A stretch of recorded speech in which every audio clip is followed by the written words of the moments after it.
ادارے میں پہلی بار حاضری ہوئی ہے اور ادارے کا نام زمانوں سے سنتا آیا ہوں کہ یہاں پر الحمدللہ مولانا فرقان صاحب اور مولانا عمران صاحب کی محنتیں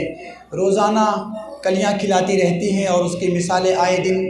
لوگوں کے سامنے منظر عام پر آتے رہتے ہیں۔ حقیقت یہ ہے کہ جتنی مشکلوں کے بعد اتنے بچے نظروں کے سامنے نظر آتے ہیں، یہ کوئی عام بات نہیں ہے۔ دیکھنے میں بہت آسان سا لگتا ہے کہ 100-150 بچے بیٹھے ہوئے ہیں اور 100-150 بچے کسی مدرسے میں پڑھتے ہیں، 100-150 بچے مدرسے میں پڑھتے ہیں اور بس۔ لیکن ان 100-150 بچوں کے لیے جتنی کوششیں کرنی پڑتی ہے وہ ایک الگ مرحلہ ہے، اس پر انشاءاللہ بعد میں بات چیت کریں گے۔ میں سب سے پہلے اپنے ان بچوں سے بات کرنا چاہتا ہوں۔ 2-4 منٹ آپ لوگ میری طرف متوجہ رہیں کہ ہم بالکل آپ کے اتنے بڑے ہیں اور ہم آپ ہی سے بات کریں گے۔ آپ حضرات مدرسے میں پڑھتے ہیں، دال روٹی کھاتے ہیں، اساتذہ کی مار بھی سہتے ہیں، بوری بچھونے پہ سوتے ہیں، گرمی رہے تو اس پترے کے اندر چمڑی جلنے لگتی ہے، ان ساری پریشانیوں کو جھیلتے ہیں آپ۔ بہت سی مرتبہ جب بچے ہمارے ہوشیار ہو جاتے ہیں تو وہ سمجھتے ہیں کہ ہمارے ماں باپ نے کہاں ڈال دیا، زندگی عذاب بنا کر رکھ دی، کاش میں کسی اسکول میں پڑھا ہوتا، میرے باپ نے میرے بارے میں اچھا فیصلہ کیا ہوتا تو کتنا اچھا ہوتا۔ یا ابھی جب استاد مارتا وغیرہ ہے یا سبق کی سختی ہوتی ہے تو ہمارے بچے کیا کرتے ہیں، کبھی اپنا جھولا اٹھاتے ہیں اور بھاگ کھڑے ہوتے ہیں، اور کبھی جھولا بھی چھوڑ دیتے ہیں اور مدرسے سے بھاگ کھڑے ہوتے ہیں۔ میرے بچوں، آپ دیکھو کہ آپ کے جاننے والوں میں کسی نے اگر مدرسے سے بھاگنے کی غلطی کی، آپ یقین جانو وہ نہ دنیا میں کبھی کامیاب ہوا نہ دین کے کسی علم میں کامیاب ہوا۔ آپ جتنے بھی بھاگنے والے ہیں اس کو انگلیوں پہ گنتی کر لو، وہ سب کے سب کہیں پنچر جوڑتا ہے، کسی بلڈنگ میں کام کرتا ہے، کسی ہوٹل میں کام کرتا ہے، کسی آدمی کے پاس جا کر اس کے ہاتھ کے نیچے کام کرتا ہے، زیادہ بڑا کام کرتا ہے تو ٹھیکیداری کرتا ہے، گتے پہ سامان لیتا ہے، کام کراتا ہے۔ اس لیے میں پہلی درخواست تو یہ کروں گا آپ سے کہ اگر مدرسے میں آپ کو سختیوں سے گزرنا پڑے تو ہمیں بھاگنا نہیں ہے، تھکنا نہیں ہے، اس لیے کہ میں نہیں، محمد الرسول اللہ صلی اللہ علیہ وسلم کے فرمان کے مطابق اگر عزت کسی کو ملے گی، دنیا میں جن کے پاس بہت کچھ ہے، میں ان کی بات نہیں کر رہا ہوں، جن کے پاس کچھ نہیں ہے، ایک دم جسم پہ کپڑا تک موجود نہیں ہے، اسے بھی اگر عزت ملے گی تو اسی بوریے کی نسبت سے، محمد الرسول اللہ صلی اللہ علیہ وسلم کے علم کی نسبت سے ملے گی۔ آپ جانتے ہیں کہ میں یہاں بیٹھا ہوا ہوں، میرے اندر ذاتی کوئی کمال نہیں ہے، اور دوسرے علماء کرام نے آپ سے خطاب کیا، ان کے پاس کوئی 2 کروڑ کا بینک بیلنس نہیں ہے کہ انہوں نے آپ کو لا کے دے دیا ہو یا عمران صاحب کو لا کے دے دیا ہو اور انہوں نے کہا کہ مولانا آپ نے 2 کروڑ دیا ہے، آپ بھی بیان کریے۔ نہیں، احترام کے ساتھ علماء کو یہاں جو بٹھایا گیا، کرسیاں جو دی گئی، یہ نسبت جانتے ہیں کس کی ہے؟ اس بوریے کی ہے جس پر آپ بیٹھے ہوئے ہیں۔ پوری دنیا میں کوئی ایک آدمی ایسا نہیں گزرا، پوری دنیا کی بات بتا رہا ہوں، پوری دنیا میں کوئی ایک آدمی ایسا نہیں گزرا جو جیب سے قلم نکالے اور کاغذ پر لکھ دے اور اس کا حکم وقت کا بادشاہ بھی نہ ٹال سکے، اور پوری دنیا میں اتنا بڑا رقبہ ہو، اتنا بڑا ملک ہو کہ ایسی حکومت کسی کو بھی نہ ملی ہو۔ آپ جانتے ہیں وہ صرف ایک آدمی ہے جو اسی بوریے پہ بیٹھا تھا، اور آپ جس پوزیشن میں آج ہیں ان کی پوزیشن اس وقت میں آپ سے بھی بہت بری تھی۔ امام یوسف رحمۃ اللہ علیہ کا نام آپ نے سنا ہوگا، جو ہارون رشید کے وقت میں قاضی بنائے گئے تھے، صدر جج بنائے گئے تھے پوری اسلامی مملکت کے، اور اس وقت اسلامی مملکت میں سورج نہیں ڈوبتا تھا۔ ایک بار بادل جا رہا تھا تو گرمی کا وقت تھا، اب برسے گا اب برسے گا، تو بادل ہواؤں کے ذریعے اڑ کر آگے چلا گیا، تو وزیروں نے کہا کہ اگر یہیں برس جاتا تو فائدہ ہوتا، تو بادشاہ نے مسکراتے ہوئے کہا کہ کہیں بھی برسے گا ہمیں ہی فائدہ ہوگا، یعنی جہاں جا کر برسے گا ہماری حکومت میں برسے گا۔ اس کے صدر جج تھے کون؟ حضرت امام یوسف رحمۃ اللہ علیہ۔ ایک قلم سے ایک فیصلہ لکھ دیتے تھے تو وقت کے بادشاہ کی یہ جرأت نہیں ہوتی تھی کہ اس فیصلے کو بدل دے۔ جب یہ بچے تھے تو ان کی ماں نے ایک ہوٹل کے اندر کام کرنے کے لیے لگا دیا تھا، روٹی بنانے والے کے یہاں روٹی جمع کرنے کے لیے اور بھٹی سلگانے کے لیے، مگر پڑھنے کا شوق تھا تو امام ابو حنیفہ رحمۃ اللہ علیہ کے یہاں پڑھنے چلے آیا کرتے تھے۔ تھوڑے دنوں کے بعد جب وقت ہوا پیسہ ملنے کا تو ماں کو کوئی پیسہ لے جا کر نہیں دیا بچے نے، تو ماں نے کہا کہ ارے وہ تمہارا دکان والا پیسہ نہیں دیا، تو بچہ خاموش رہا۔ ماں دکان والے کے پاس گئی اور جا کر کہا کہ بھائی میرے بچے کی مزدوری لاؤ، تو کہا تمہارا بچہ تو آتا ہی نہیں ہے۔ تو بچے سے پوچھا کہاں جاتے ہو، تو بچہ خاموش۔ ماں ہوشیار تھی، دوسرے دن اس نے کیا بچے کو پھر صبح کہا کہ جاؤ دکان پر اور اس کے پیچھے پیچھے ہو لے۔ یہ بچہ دکان جانے کے بجائے امام ابو حنیفہ رحمۃ اللہ علیہ پڑھاتے تھے ان کے پاس آ گیا۔ اماں آئی، آنے کے بعد بچے کا ہاتھ پکڑا، اٹھایا، چل، اور حضرت امام ابو حنیفہ سے کہا تو میرے بچے کو برباد کر رہا ہے، تو اپنی تعلیم اپنے پاس رکھ، میرا بچہ کام کرے گا، وہاں سے پیسے ملے گا اور میرا گھر چلے گا، بچے کا خرچہ چلے گا، تو تعلیم تو دے دے گا، میرا بچہ کھائے گا کیا؟ بچے کو پکڑ کے لے گئی۔ دوسرے دن پھر بچے کو کام پہ بھیجا، بچہ کام پہ جانے کے بعد پھر کہاں گیا؟ ضیاء القرآن آ گیا، یعنی پھر امام ابو حنیفہ رحمۃ اللہ علیہ کے پاس پڑھنے کے لیے آ گیا۔ ماں نگرانی کر رہی تھی، پھر آئی، پھر بچے کو اٹھا لے گئی۔ ایک دو دن جب ایسا ہوا تو امام ابو حنیفہ رحمۃ اللہ علیہ نے بچے کی ماں سے پوچھا کہ اماں بچے کو کتنی مزدوری ملتی ہے؟ تو اس نے بتایا ہوگا کہ ہفتے کا 1 درہم، 2 درہم، 4 درہم۔ کہا اماں بچے کو اتنی مزدوری مل جایا کرے گی، یہی رہنے دو، یعنی بچہ جو یہاں پڑھے گا آپ کو پیسہ مل جایا کرے گا۔ مدرسے میں بھی ایسے ہی ہوتا ہے نا، بہت سی مرتبہ کچھ بچے ایسے بھی رہتے ہیں، میں جانتا ہوں، پرسنلی جانتا ہوں، میں کچھ بچے ایسے رہتے ہیں کہ ان کو بہار سے، اڑیسہ سے، جھارکھنڈ سے، دوسری جگہوں سے لانے اور بھیجنے کا پیسہ ان کے والدین کے پاس نہیں ہوتا ہے۔ مدارس والے اپنی جیب خرچ سے، اساتذہ اور محتممین اپنی جیب خرچ سے ان بچوں کا ٹکٹ لگا کے لاتے ہیں۔ یہ وہ سچائی ہے جو عوام نہیں جانتی، اور وہ لگا کر لاتے ہیں اور ماں باپ کو کہتے ہیں کہ اماں کہیں کام پہ لگاؤ گے، تمہارا بچہ کوئی کام سیکھے گا تو 2-4 پیسے ملیں گے، تھوڑے دن صبر کر لو، تمہارا بچہ عالم دین بن جائے گا، حافظ قرآن بن جائے گا۔ اور پھر یہی بچہ اس بوریے پر بیٹھ کر پڑھ کر جب بڑا ہوتا ہے تو محلے کا وہ سیٹھ جس کے یہاں اس کی ماں برتن دھویا کرتی تھی، وہ سیٹھ اس بچے کے پیچھے کھڑا ہو کر کہتا ہے اللہ اکبر، میں اس امام کی اقتدا کر رہا ہوں۔ میرے رفیقو، عزت اگر ملے گی تو اسی بوریے سے ملے گی، اور جن کو بھی عزت ملی ہے، امام بخاری رحمۃ اللہ علیہ کیا تھے؟ ان کے والد کا انتقال بچپن میں ہو گیا تھا، آنکھوں سے نابینا تھے، اللہ تبارک و تعالیٰ نے ماں کی دعاؤں کی وجہ سے روشنی سے نوازا، اور آج صرف اسی بوریے کی برکت سے، اسی علم کی برکت سے اللہ تبارک و تعالیٰ نے پوری دنیا میں وہ مقام دیا ہے کہ ایسا مقام اگر کسی کے پاس 2-4 ارب ڈالر ہو یا 2-4 ہزار ارب ڈالر ہو اور وہ دنیا والوں پر خرچ کر دے تب بھی وہ مقام نہیں مل سکتا۔ تو میرے رفیقو، آپ کا کام جو بوریوں پر بیٹھنا ہے، خدا کی قسم اللہ نے ان بوریوں پر بیٹھنے والوں کو عزت سے نوازا ہے، اور آپ کو پوری دنیا میں عزت اس بوریے سے ملنے والی ہے۔ میں ایک بات عموماً جو اپنے بچوں سے کہا کرتا ہوں وہ ضرور کہوں گا کہ اس وقت میں آپ 2 کام زیادہ کریں۔ بچے سوچتے بہت ہیں، کوئی بھی چیز کو بچہ جب دیکھتا ہے تو بچہ اس کے بارے میں سوچتا ہے۔ اگر کرکٹر کو دیکھا تو میں ایسا کھیلوں گا، ایسا ماروں گا، میں یہ بنوں گا، بچہ ذہن میں چلاتا رہتا ہے۔ اگر کچھ اور دیکھے، وہ کسی ایکٹر کو دیکھے تو وہ اس کے جیسا نقل کرنے کی کوشش کرتا ہے، میں بڑا ہو کے یہ بنوں گا، وہ کروں گا۔ اس سلسلے میں علماء نے لکھا ہے کہ آپ ہمیشہ یہ سوچئے کہ میں صحابی بنوں گا، ہمیشہ یہ سوچئے میں امام ابو حنیفہ بنوں گا، میں امام بخاری بنوں گا، میں امام مسلم بنوں گا۔ بڑا سوچئے، تو سوچنا آپ کا کام ہے۔ اللہ تعالیٰ اس بچپن کے سوچ کی ایسی لاج رکھتا ہے کہ جو آپ نے سوچا تھا الحمدللہ اس کا کچھ نہ کچھ حصہ اللہ تبارک و تعالیٰ عطا فرما دیتا ہے۔ تو بچپن میں کیا کرنا ہے؟ آپ لوگ مجھے دیکھیں، بابو آپ لوگ مجھے دیکھیں، تو بچپن میں ہمیں کیا کرنا ہے؟ ہمیشہ یہ سوچنا ہے کہ میں بڑا عالم دین بنوں گا اور دین کی خدمت کروں گا۔ جب سوچیں، ہم کیا سوچیں گے؟ بڑا عالم دین بننا ہے اور دین کی خدمت کرنی ہے مجھے، ایک تو یہ سوچیں گے۔ دوسرا کام کیا کہ چھوٹے بچوں کی دعائیں بہت قبول ہوتی ہیں، بہت زیادہ قبول ہوتی ہیں۔ اللہ تبارک و تعالیٰ سے جب یہ معصوم بچہ مانگتا ہے تو اس کی دعائیں بہت قبول ہوتی ہیں۔ اس لیے آپ جب اٹھایا کیجئے نا تو کھیلتے کھیلتے بھی کہیے اے اللہ مجھے عالم بنا دیجئے۔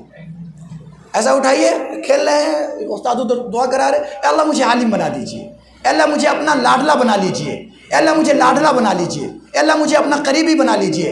اے اللہ مجھے نبی اکرم صلی اللہ علیہ وسلم کا دیوانہ بنا لیجئے، یہ اپنی زبان سے دعاؤں کے الفاظ ہاتھ اٹھا کر بولتے رہیں، تو اللہ تبارک و تعالیٰ آپ کی اس دعا کی لاج رکھ لیتا ہے۔ اس کی ایک وجہ یہ ہے کہ ہمارے گھر میں اگر کوئی مہمان آیا ہو اور اس مہمان کا بچہ جو ہمارا بھی مہمان ہی ہے اگر ایسے ہی مانگے نا مجھ سے، صرف یوں کہہ دے کہ جو کھلونا رکھا ہوا ہے اچھا لگ رہا ہے، تو ہم لوگ کیا کرتے ہیں معلوم ہے بابو؟ ہم لوگ کیا کرتے ہیں، وہ کھلونا اٹھا کر مہمان کے بچے کے حوالے کر دیتے ہیں، اس لیے کہ مہمان کا بچہ ہے اور مہمان بھی اگر رسپیکٹڈ ہے، اگر نہ دیں گے تو بچے کا دل ٹوٹے گا۔ تو ہم لوگ کیا کرتے ہیں، ہر بڑا آدمی وہ کھلونا اٹھا کر بچے کے حوالے کر دیتا ہے۔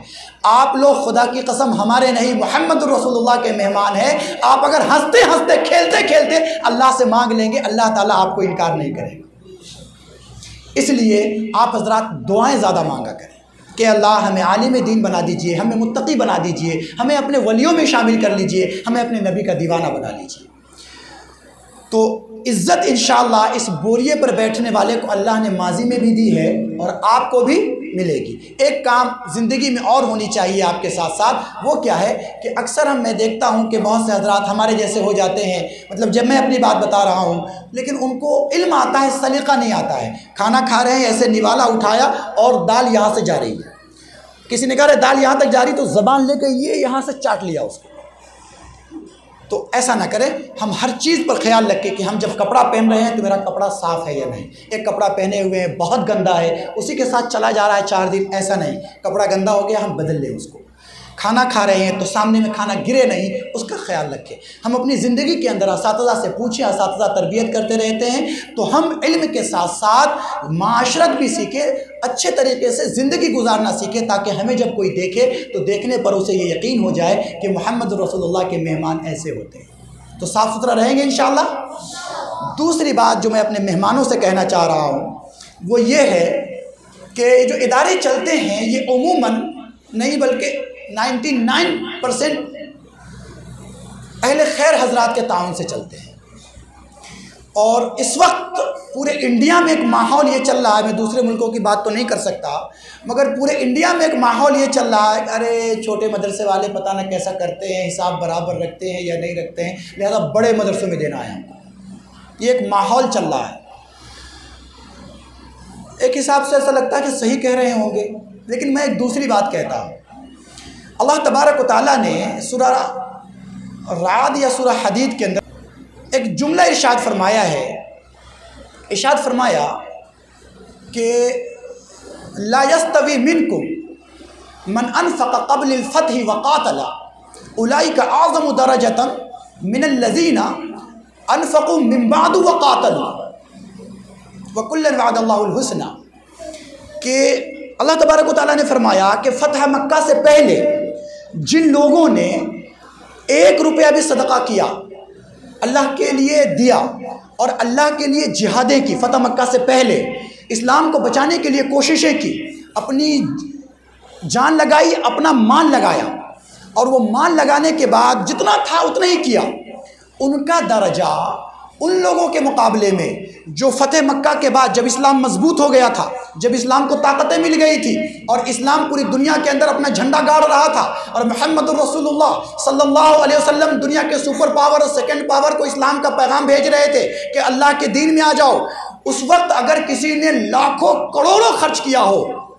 اور بڑی بڑی جنگیں لڑی ہوں اور دنیا کا کایا پلٹنے کی کوشش کی ہو، یہ سارے کے سارے لوگ اس کے دھول کے برابر نہیں ہو سکتے جنہوں نے فتح مکہ سے پہلے ایک کھجور صدقہ کیا یا اسلام کو مضبوط کرنے کے لیے دیا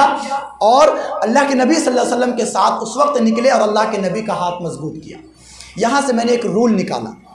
یہاں سے ایک اصول سمجھ میں آتا ہے۔ وہ اصول کیا سمجھ میں آتا ہے جو میں اپنے مہمانوں سے کہنا چاہوں گا کہ جب کوئی پودا ابھی لگایا جا رہا ہوتا ہے اور کمزور ہوتا ہے، اس وقت اس کو آندھیوں سے بچانا ہوتا ہے، اس وقت اس کے جڑوں میں پانی ڈالنا ہوتا ہے، اس کی جڑیں بہت لمبی نہیں ہوتی ہے، چھوٹی ہوتی ہیں، اس وقت اس کو بہت ساری چیزوں سے حفاظت کرنی پڑتی ہے، بہت سی مرتبہ کچھ ایسے عناصر بھی سامنے آ جاتے ہیں جس کی وجہ سے ادارہ اور مدرسہ کمزور پڑنے لگتا ہے۔ ایسے وقت میں جو آدمی شروع وقت میں جب مدرسہ شروع ہو رہا ہے، 2-4 سال 5 سال 8 سال ہوا ہے، 100-150 بچے ہیں، ابھی مدرسہ بہت مضبوط نہیں ہے اور لوگ سمجھتے ہیں کہ چھوٹا ادارہ ہے، بڑے ادارے میں دینا چاہیے۔ ایسے وقت میں اس چھوٹے ادارے کی حفاظت اگر نہ کی گئی، اس کے جڑوں میں پابندی سے پانی نہ ڈالا گیا، اس کی اگر آندھیوں سے حفاظت نہ کی گئی، کہتے ہیں شر پسند عناصر سے اگر اس کی حفاظت نہ کی گئی، تو یہ جو چھوٹا پودا آج لگایا گیا ہے کل کو سوکھ جائے گا۔ کل کو اسے جو بڑا تناور درخت بننا ہے، لوگوں کو پھل دینا ہے، سایہ دینا ہے، آکسیجن دینا ہے، یہ سارا کا سارا مرحلہ یہی رک جائے گا۔ اس لیے اگر کوئی آدمی ان چھوٹے مدرسوں کی حفاظت کرتا ہے، ان چھوٹے مدرسوں کو دیتا ہے، اپنی گاڑی کمائی میں سے ان چھوٹے مدرسوں کو پہنچا کر دیتا ہے، تو یہ آدمی اس اعظم درجۃ میں شامل ہے جو کل کو ادارہ بڑا ہو جائے گا اور لاکھوں کروڑوں لوگ اس کے ساتھ جڑ جائیں گے اور ادارے کی جڑیں بہت دور تک پھیل جائے گی اور لوگ لاکھوں کی تعداد میں لا کر دینے لگیں گے۔ آج اگر کوئی 1 کروڑ دے رہا ہے، اس کا درجہ اس کے برابر نہیں ہو سکتا جس وقت میں ضیاء القرآن چھوٹا ادارہ تھا، فلاں ادارہ چھوٹا ادارہ تھا اور فلاں صاحب نے لا کر 1000 2000 5000 10,000 دیا۔ اولئک اعظم درجۃ من الذین انفقوا من بعد وقاتلوا، کہ اس کا درجہ اس سے بڑھا ہوا ہے جنہوں نے 1 روپیہ خرچ کیا اس وقت میں جب ادارہ کمزور تھا، اس کے مقابلے میں جنہوں نے ادارے کے مضبوط ہونے کے بعد، ادارے کا بہت بڑا نام ہونے کے بعد، ادارے کی جڑیں مضبوط ہونے کے بعد کروڑوں لا کر دیا۔ یہ کروڑ والا اس 1 روپیہ کے والے کے مقابلے میں نہیں پہنچ سکتا۔ میں یہ نہیں کہتا کہ بڑے اداروں کو نہ دیا جائے، ضرور دیں، سارے ادارے ہمارے ہیں، لیکن چھوٹے ادارے جہاں پر آپ رہتے ہیں، جہاں پر دیکھتے ہیں، جو چھوٹے ادارے والے آپ کے پاس پہنچتے ہیں، میں تمام مہمانوں سے کہوں گا کہ یہ بات آپ اپنے رشتہ داروں تک، اپنے جاننے والوں تک بھی پہنچائیں کہ یہ چھوٹے ادارے وہ بیسک ہے جن کے بعد ہی انسان چلنا سیکھتا ہے، بولنا سیکھتا ہے۔ اگر چھوٹے بچے کی حفاظت نہ کی جائے تو یہ بچہ بڑا ہو کر ایک اچھا آدمی نہیں بن سکتا۔ ایسے ہی چھوٹے ادارے کی اگر حفاظت نہ کی جائے تو یہ چھوٹا ادارہ بڑا نہیں ہو سکتا اور اچھے عالم دین نہیں مل سکتے۔ جتنے بھی بڑے ادارے ہیں ان کو جو کمک ملتی ہے چھوٹے اداروں سے ملتی ہے۔ یہاں سے بچہ حافظ بن کے اول دوم سوم پڑھ کے جاتا ہے، تب بڑے اداروں میں عالم فاضل اور مفتی اور علامہ اور فہامہ اور مفسر اور محدث بنتا ہے۔ اگر یہ ادارے نہ ہو تو وہاں اتنے بچے پہنچنا مشکل ہو جائے۔ اس لیے میں اپنے تمام عوام سے یہ اپیل کرتا ہوں، یہی کے لیے صرف نہیں، پورے ہندوستان کے لیے یہ اپیل کرتا ہوں کہ اللہ نے آپ کو نوازا ہے، جتنے بڑے ادارے ہیں سب کو دیجئے، لیکن جو چھوٹے ادارے والے آپ کے پاس پہنچتے ہیں ان چھوٹے اداروں کی حفاظت اور ذمہ داری آپ کی ذمہ داری۔ میں قطرہ ہو کے طوفانوں سے جنگ لیتا ہوں، میری حفاظت سمندر کی ذمہ داری ہے۔ تو یہ جو ایک عمل ہے کہ ہم آج کے وقت میں ایک ٹریڈ چل رہا ہے، کیا بھائی تو بڑے اداروں کو دینا ہے، بڑے اداروں والے آئے ہوئے ہیں ان کو بڑھا کر دینا ہے۔ یقیناً ان کا خرچہ بڑھا ہے، آپ ان کے ساتھ جڑیے، ان کے ہاتھ کو مضبوط کیجئے، لیکن جو چھوٹے ادارے والے آپ کے پاس پہنچتے ہیں اگر اس میں آپ خرچ کرتے ہیں تو اللہ تبارک و تعالیٰ آپ کو مایوس نہیں کرے گا۔ نبی اکرم صلی اللہ علیہ وسلم نے فتح مکہ کے بعد ارشاد فرمایا کہ میرے وہ صحابہ، لوگوں کے درمیان فرمایا کہ میرے وہ صحابہ جنہوں نے 1 مد جو خرچ کیا شروع اسلام میں، جنہوں نے 1 مد جو خرچ کیا شروع اسلام میں، اگر تم احد پہاڑ کے برابر سونا خرچ کر دو تو میرے ان صحابہ کا مقابلہ نہیں کر سکتے، اس کی برابری نہیں کر سکتے۔ کہاں 1 مد جو اور کہاں احد پہاڑ کے برابر سونا، دونوں میں کوئی مطابقت نہیں ہے۔ مگر یاد رکھیں، میں اپنے مہمانوں سے کہوں گا کہ اللہ تبارک و تعالیٰ کے یہاں کوانٹیٹی کا اعتبار نہیں ہے، کوالٹی کا اعتبار ہے، کوالٹی کا اعتبار ہے۔ امتی اپنے نبی سے عمل میں بڑھ سکتا ہے۔ آپ کو لگے گا عجیب بات کہہ دی میں نے، امتی اپنے نبی سے عمل میں بڑھ سکتا ہے۔ نبی اکرم صلی اللہ علیہ وسلم نے 1 حج کیا، اللہ نے جس کو بھی نوازا ہے وہ 4 حج کرتا ہے، 8 حج کرتا ہے۔ نبی اکرم صلی اللہ علیہ وسلم نے 4 عمرے فرمائے، جس کو اللہ تبارک و تعالیٰ نوازتا ہے 10 عمرہ کرتا ہے، کرتا ہی نہیں کرتا ہے۔ اللہ کے نبی صلی اللہ علیہ وسلم نے زکوٰۃ نکالا، کسی سال نکالا کسی سال نہیں رہا، لیکن اللہ تعالیٰ جسے نوازتا ہے وہ کروڑوں کی تعداد میں زکوٰۃ نکالتا ہے، نکالتا ہی نہیں نکالتا ہے۔ لیکن اچھا ایسے ہی ایک امتی 15 سال کی عمر سے اگر نماز کی پابندی کرتا ہے اور 60 سال تک پڑھتا ہے تو اس کا مطلب 45 سال اس نے نمازیں پڑھی ہے، لیکن کیا نبی اکرم صلی اللہ علیہ وسلم نے 45 سال نمازیں پڑھی ہے؟ نہیں۔ تو معلوم ہوا عمل میں امتی نبی سے آگے بڑھ سکتا ہے، لیکن پوری دنیا کی نمازیں ایک طرف، محمد رسول اللہ صلی اللہ علیہ وسلم کے ایک سجدے کا مقابلہ نہیں کر سکتے۔ پوری دنیا کے لوگوں کے صدقات اور زکوٰۃ ایک طرف، حضور اکرم صلی اللہ علیہ وسلم نے ایک کھجور اٹھا کر جو صدقہ کیا اس کوالٹی کا مقابلہ نہیں کر سکتے۔ تمام لوگوں کے حج ایک طرف، مگر نبی اکرم صلی اللہ علیہ وسلم کے ایک حج کا مقابلہ نہیں کر سکتے۔ تو یہ جو اول وقت میں، یہ جو مصیبت کے وقت میں جو خرچ ہوتا ہے وہ اللہ تبارک و تعالیٰ کی طرف سے کوالٹی کا درجہ رکھتا ہے، کوانٹیٹی کا نہیں۔ اس بنیاد پر جو چھوٹے ادارے والے ہیں، یہ اگر آپ کے پاس پہنچتے ہیں یا نہ بھی پہنچے تو یہ آپ کی ذمہ داری ہے کہ ان اداروں کی حفاظت کرے ہوئے۔ وہ چھوٹے چراغ ہیں جو اندھیروں کے اندر روشن ہو کر ارد گرد کے ماحول کو روشن کرتے ہیں۔ اس کی حفاظت کرنا ان تمام اہل ایمان کی ذمہ داری ہے جن کو اللہ تبارک و تعالیٰ نے شعور و آگہی کے ساتھ ساتھ مال و دولت کی نعمت سے نوازا ہے۔ میں ان تمام لوگوں کو بھی مبارکباد کہتا ہوں اور خوش نصیب سمجھتا ہوں جن کو اللہ نے یہ توفیق پہلے سے دے رکھی کہ وہ چھوٹے اداروں کے ساتھ جڑ کر ان کی آبیاری کر کے اسے بڑا کرنے کی کوشش کرتے ہیں۔ اچھا، ہمارے یہاں ایک بات اور چلتی ہے کہ الحمدللہ بڑے ادارے کو سارے لوگ شرکت کرتے ہیں، کرنا بھی چاہیے چونکہ یہ ہمارے سروں کے تاج ہیں۔ تو کہتے ہیں کہ ماشاءاللہ وہ فلاں ادارے والے آئے تھے، میں تو وہاں دیتا ہوں، اور وہ فخر سے کہتے ہیں کہ میں تو اتنی بڑی رقم وہاں دیتا ہوں، اور فلاں صاحب چلے گئے تو نہیں، آپ یہ رکھ لیں، فلاں ان کا خرچ بڑا ہے۔ بالکل، یہ بالکل درست ہے کہ جو بڑے ادارے ہیں ان کا خرچ بڑا ہے، وہاں زیادہ دینا چاہیے، لیکن اسلام کے اندر جو تقسیم ہے وہ جسم کے بڑا چھوٹا ہونے پر نہیں ہے، ضرورت کی بنیاد پر ہے۔ ہمارے پاس اگر 4 بچہ ہو تو ایک بچہ کم سے کم 10 سال کا ہوگا، اگر جلدی جلدی بھی ہے تب بھی۔ جو چھوٹا بچہ ہوگا وہ 1 سال یا 1.5 سال کا ہوگا۔ اب اگر ہمارے پاس صرف اتنی طاقت ہے کہ ہم روزانہ آدھا لیٹر دودھ لیتے ہیں تو بچہ تو سب برابر ہے، بڑا بچہ کھانا بھی زیادہ کھاتا ہے، خوراک زیادہ ہے، تو دودھ ہم آدھا لیٹر میں سے کس کو زیادہ دیں گے؟ 1 سال والے بچے کو یا 10 سال والے بچے کو؟ 1 سال۔ دیکھیں چھوٹے بچے بتا رہے ہیں کہ 1 سال والے بچے کو دودھ زیادہ دیں گے،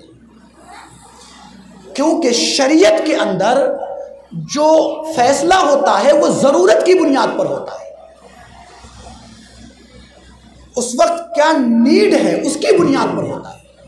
ہم صرف یہ نہ دیکھیں کہ بھئی الحمدللہ فلاں صاحب آئے تو اس کو تو میں نے 5 کروڑ دے کر روانہ کیا ہے، الحمدللہ۔ نہیں، اللہ نے آپ کو نوازا ہے، سب جگہ دیجئے، لیکن آپ یہ دیکھیے کہ ضرورت کہاں ہے۔ جو بچہ ابھی کھانا نہیں کھاتا، جس کے پاس چلنے کی طاقت ابھی نہیں ہے، اسے گود پہ اٹھا کے پھرتا ہے ماں باپ، اور جو بچہ چلنے کے لائق ہو جاتا ہے اس کی انگلی پکڑ کے، اور جو بچہ دوڑنے کے لائق ہو جاتا ہے اس پر صرف نظر رکھتا ہے۔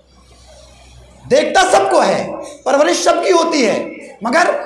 دیکھنے کا جو انداز ہوتا ہے وہ یہ ہوتا ہے۔ ایسے ہی معاونین کو بھی ایسے ہی ہونا چاہیے کہ جتنے ادارے ہیں اللہ نے ان کو اگر نوازا ہے تو یہ سارے ادارے ان کے ہیں، ان کے بچوں کی طرح ہیں۔ جو چھوٹا ہوگا اسے گود میں اٹھائیے، جو اور بڑا ہے اس کی انگلی پکڑیے، جو اور بڑا ہے اس کو چلتے ہوئے دیکھیے، گرنے نہ دیجیے، گرے تو جب چھوٹے والے کو نیچے رکھیے، دوڑ کر جا کر اس کو اٹھائیے، گرنے نہ دیجیے، لیکن نظر سب پر رکھنی ہے، مگر دودھ کا بوتل اس کے ہاتھ میں جانا چاہیے جو ابھی 1 سال کا ہے۔ میں بار بار کہوں گا، اس کا یہ مطلب بالکل نہیں ہے کہ بڑے اداروں کو نہ دیکھا جائے، سارے ادارے آپ کے ہیں، سب جگہ دیجئے، لیکن جو ایک ماحول بن رہا ہے یا بن چکا ہے یا بنایا جا رہا ہے، میں اس ماحول پر ضرب لگا رہا ہوں۔ یہ اگر سارے چھوٹے ادارے بند ہو جائیں تو میں یقین سے کہتا ہوں کہ جتنے بڑے اداروں میں علماء کی بھیڑ آج ہوتی ہے، طلباء کے لیے جو ہنگامہ ہوتا ہے، داخلے کے لیے جو کوششیں ہوتی ہیں، یہ کوششیں بند ہو جائیں گی۔ بڑے ادارے انتظار کریں گے کہ بچے ہمارے پاس آئیں، کہاں سے لاؤں بچے؟ بہت سے ادارے ایسے ہیں جن کو اپنے شاخیں اس لیے کھولنی پڑتی ہے تاکہ عالم فاضل کورس کے لیے بچے ہمیں مل سکیں۔ یہ اس لیے ہے کہ چھوٹے اداروں پر انہوں نے محنت نہیں کی۔ اور دوسری بات، ایک بات اور بتا دوں کہ چھوٹے ادارے کا ایک بڑا فائدہ کیا ہے وہ بتاتا ہوں۔ چھوٹے ادارے میں وہ سارے بچے آتے ہیں جو مدرسے میں پڑھنا چاہیں یا نہ چاہیں، تھوڑے دنوں کے بعد وہ مدرسہ چھوڑ بھی دیتے ہیں، لیکن کم سے کم ایک دینی شعور لے کر یہاں سے 2 سال 4 سال 5 سال پڑھ کے عربی اول دوم سوم پڑھ کر چھوڑ دیا، کچھ اور پڑھ کر چھوڑ دیا، پنجم پڑھ کر چھوڑ دیا، اب یہ کم سے کم بدماشی تو نہیں کرے گا، شریعت کی چیزوں سے واقف تو ہوگا،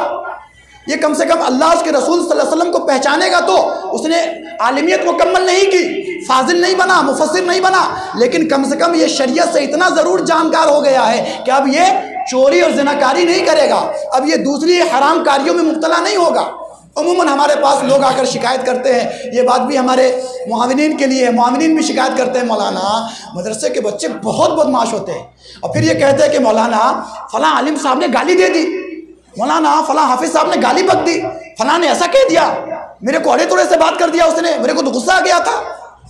دو باتیں کہوں گا کہ پہلی بات تو یہ کہ صرف آپ ہی کو غصہ آتا ہے، وہ جو مدرسے میں پڑھنے والا ہے اسے غصہ نہیں آیا؟ آپ نے اڑے تڑے سے بات کر دی تو وہ برداشت کر لیتا تو اچھا تھا، اس نے برابری سے اگر جواب دے دیا تو برا لگ گیا۔ اسلام نے تو سب کو ایکول کیا ہے کہ شام کا بادشاہ ہے، شام کا شہزادہ ہے، خانہ کعبہ میں طواف کر رہا ہے، اس کی چادر نیچے لٹک رہی ہے اور ایک عام دیہاتی کا پیر اس پہ پڑ جاتا ہے، پلٹ کر تھپڑ مار دیتا ہے کہ میری چادر پہ پیر رکھ دیا۔ حضرت عمر رضی اللہ تعالیٰ عنہ کو آ کر شکایت کرتا ہے کہ اس نے مجھے تھپڑ مارا ہے، وہ تو سمجھتا تھا کہ حضرت عمر کہیں گے نکل جا، یہ تو شہزادہ ہے، اگر تھپڑ مار دیا تو کیا ہوا، گلا مار دیتا تھا تیری۔ مگر حضرت عمر نے بلایا کہ تھپڑ مارا ہے تم نے؟ کہا میں نے مارا ہے۔ کہا مار اس کو تھپڑ واپس۔ ارے میں شہزادہ ہوں۔ کہا شہزادہ ہو شہنشاہ ہو، اسلام تو ایکویلٹی پر بات کرتا ہے۔ ایک تھپڑ کھایا، مدینہ چھوڑ کر بھاگ کر جا کر کافر ہو گیا۔ اس بات کی بھی پرواہ نہیں کی گئی کہ برابری کرنے سے، انصاف کرنے سے یہ اسلام سے پھر جائے گا۔ اسلام نام ہی ہے برابری کا۔ آپ نے اڑے تڑے سے بات کی، غصہ آ گیا بیچارے حافظ صاحب کو جو آپ کے پاس گئے تھے، اس نے اگر زور سے کہہ دیا تو محتمم صاحب کو کہہ رہے ہیں کہ بھائی وہ تو ایسی اڑے تڑے سے بات کرنے والا تھا، اور پھر شکایت کر رہے ہیں۔ میں اہل علم سے اور عوام سے یہ پوچھنا چاہتا ہوں کہ آج اللہ کا احسان سمجھیے کہ یہ حافظ صاحب اڑے تڑے سے بات کر کے چلے آیا۔ جتنے ہوشیار بچے تھے سب آپ نے اسکول میں دیے تھے، جو ایک نمبر کا گالی بکنے والا بدماش تھا وہ مدرسے میں دیا تھا۔ وہ تو علماء کا احسان سمجھیے جنہوں نے محنت کر کے ان کو اس لائق کر دیا کہ آج یہ خالی زور سے بول کے چلے آیا۔ اگر یہ اسی حالت پر ہوتا جیسا کہ پہلے تھا، مدرسے میں آنے سے پہلے تھا، تو گلا مار دیتا تھا، یہ مرڈر کر دیتا تھا۔ یہ تو اساتذہ کی محنت ہے۔ جو حضرات کہتے ہیں کہ بچے بہت بدمعاشی کرتے ہیں، ایک دن مدرسے میں آئے اور پورے دن مدرسے کی ایک کلاس کو سنبھالے، صرف تلوے کی گرمی تالو کو آنے لگے گی۔ یہ تو جگر ہے ان علماء حضرات کا جو بیچارے بوریا کے سامنے بیٹھے رہتے ہیں، ارے چپو، خاموش ٹھہرو، چپو، کیا کر رہے ہو، کیوں دیکھ رہے ہو ادھر، پڑھو، سبق یاد کرو، پورا دن ایک دم چڑیوں کی طرح بات کرتے رہتے ہیں۔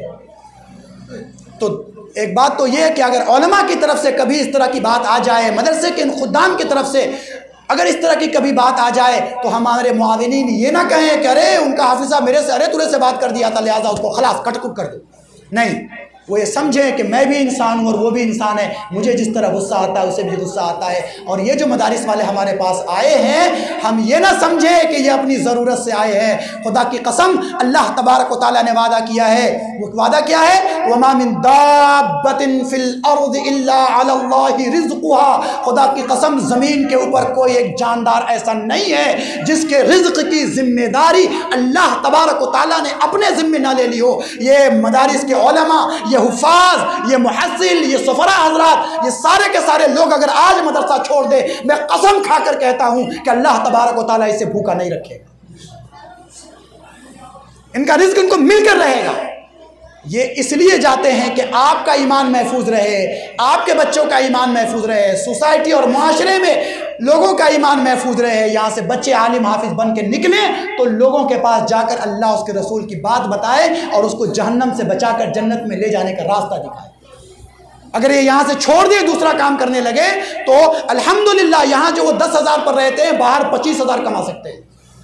لیکن اس کے باوجود بھی مدرسے کے اندر رہتے ہیں، لوگوں کی کڑوی کسینی بھی سنتے ہیں، ساری چیزوں کو برداشت کرتے ہیں، اور آپ کے پاس جاتے ہیں تو آپ سمجھتے ہیں کہ یہ ہمارے پاس اپنی ضرورت کے لیے آیا ہے۔ یہ سوچ بدلیں۔ تو میں 2 باتیں اپنے مہمانوں سے کہنا چاہتا تھا، 3 باتیں۔ پہلی بات تو یہ کہ اگر ہمارے علماء میں سے، حفاظ میں سے، سفراء میں سے کسی سے اگر کوئی ایسی تلخ بات سامنے آ جائے تو آپ یہ سمجھے کہ یہ بھی انسان ہے اور میں بھی انسان ہوں، مجھے بھی غصہ آ سکتا ہے تو کسی بات پہ اسے بھی غصہ آ سکتا ہے، مجھے بولنے کا حق ہے تو اسے بھی بولنے کا حق ہے۔ ایسا نہیں کہ میں نے رقم دی تو مجھے بولنے کا حق نہیں ہے، اور اس نے اگر ادارے کے لیے رقم وصول کیا ہے تو اسے بولنے کا حق نہیں ہے، ایسا نہیں، سب لوگ ایکول ہیں۔ دوسری بات یہ کہ ادارے کے حوالے سے ہم یہ سوچتے ہیں کہ جو چھوٹے ادارے ہیں یہ تو بس ایسے ہی چلتے رہتے ہیں، جانے دو کوئی بات نہیں ہے۔ نہیں، چھوٹے ان اداروں کی اور چھوٹے ان درختوں کی حفاظت کرنا انہی عوام کی ذمہ داری ہے۔ اور تیسری بات یہ کہ جو ہمارے طلباء ہیں، بچوں آپ میری طرف رہیے، تیسری بات جو آپ سے ہے وہ یہ ہے کہ آپ جو مدرسے میں پڑھتے ہیں، دیکھنے میں کچھ بھی نہیں ہے، آپ کے محلے کے اندر کسی ایسے نام سے پکارے جاتے ہوں گے جو نام آپ کو یہاں سننا اچھا بھی نہیں لگے گا، کوئی کلوا پکارتا ہوگا، کوئی جمراتی کے نام سے پکارا جاتا ہوگا، لیکن کل کو پورا گاؤں اور پورا علاقہ اللہ نے چاہا تو یہ کہنے پر مجبور ہوگا کہ میں اسی آدمی کے پیچھے اس کو اپنا امام مان کر اقتدا کر کے اس کے پیچھے کھڑا ہوتا ہوں۔ خدا کی قسم اللہ تبارک و تعالیٰ نے اس علم کے اندر، قرآن کریم کے اندر، حدیث کے اندر یہ خصوصیت رکھی ہے کہ یہ جس سے بے مس ہوتا چلا گیا، جس سے ٹچ ہوتا چلا گیا، پورے زمانے میں اللہ تبارک و تعالیٰ نے اس کو عزت سے سرفراز کیا ہے۔ اور اگر اس علم کو حاصل کر کے، ایک آخری بات 1 منٹ میں، کہ اس علم کو حاصل کر کے اگر آپ اس پر عمل کرتے ہوئے دنیا سے چلے گئے تو سنیے، امام بخاری رحمۃ اللہ علیہ کا جب انتقال ہوا تو انتقال ہونے کے بعد جب ان کو دفن کر دیا گیا، ان کی تدفین کے بعد ان کے قبر سے اتنی خوشبو آتی تھی کہ لوگ ان کی قبر سے مٹیاں اٹھا کر لے جاتے تھے۔ باضابطہ ان کے شاگردوں کو وہاں پر پہرا دینے کی ضرورت پڑتی تھی کہ ایسا نہ ہو کہ لوگ مٹی اٹھاتے پوری قبر کھود ڈالیں۔ بعد میں ان کے ماما ان کی قبر پر تشریف لائے اور دعا کیا کہ پروردگار عالم، ہم جانتے ہیں کہ آپ کی رحمتیں بے پایا ہیں، اے اللہ آپ جس کو نوازنے پر آتے ہیں اتنا نواز دیتے ہیں کہ بندے کا دامن تنگ پڑنے لگے، زندگی کیا زندگی کے بعد بھی عطا کرتے ہیں۔ اور خاص طور سے جب کوئی آپ کے نبی صلی اللہ علیہ وسلم کے دین کی خدمت کے لیے اترتا ہے، ان کی حدیث کی، ان کے قرآن کی خدمت کے لیے اترتا ہے، تو اے اللہ آپ پوری دنیا میں سب کے سروں کا اسے تاج بنا دیتے ہیں۔ اے اللہ ہم دعا کرتے ہیں، آپ سے بھیک مانگتے ہیں کہ اس نعمت کو اب یہاں سے روک لیجئے، قبر سے خوشبو نہ آئے، ورنہ ایسا نہ ہو کہ لوگ اس کی وجہ سے فتنے میں پڑ جائیں۔ تو اللہ تبارک و تعالیٰ نے ان کی دعا قبول فرمائی اور امام بخاری رحمۃ اللہ علیہ کی قبر سے جو مستقل خوشبو آتی تھی وہ خوشبو آنی بند ہوئی۔ تو آپ جو یہ علم سیکھ رہے ہیں ہے بوریے پر بیٹھے ہوئے، اگر قبر کے اندر بھی چلے گئے تو اندر سے آپ کے علم کی خوشبو باہر آتی رہے، تو بنیں گے انشاءاللہ ایسا؟ اللہ تبارک و تعالیٰ ہم سب لوگوں کو کہنے سننے سے زیادہ عمل کی توفیق عطا فرمائے۔